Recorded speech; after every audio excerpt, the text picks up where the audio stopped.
Hi, I'm Kurt. I'm one of your Peerless faucet coaches.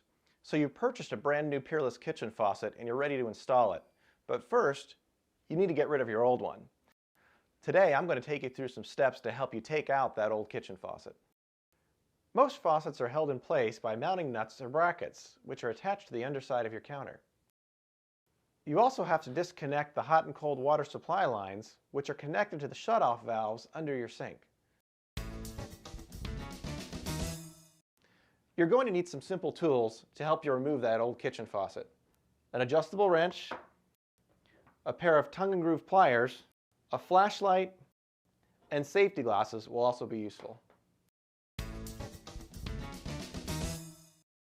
Shut off the hot and cold water supply valves under the sink and turn on the faucet to drain out any excess water that remains in the lines. Now you can disconnect the hot and cold water supplies. In this case, we have copper tubing connected to the hot and cold valves.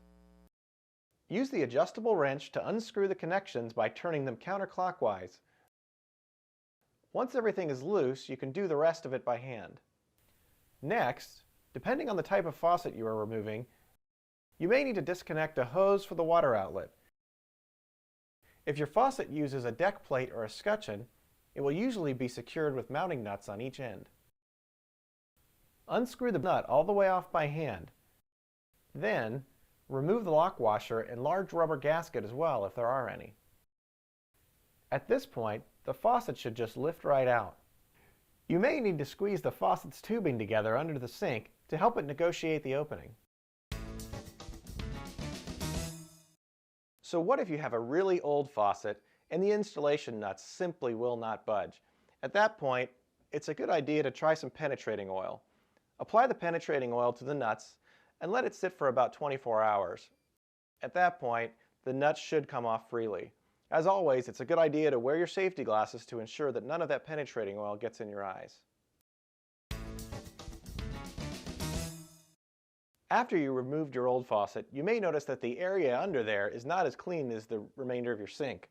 So you might want to take some wipes or towels or whatever you have handy and clean that area up to get it ready to put your new faucet in. We've removed our old faucet, we've cleaned up the deck, and we have it all ready for that new Peerless kitchen faucet to go in. The key to the faucet installation is going to be to ensure that you have a faucet that fits in the right number of holes that you have in your sink. You can go to peerlessfaucet.com to get more information about those faucets or for an installation video.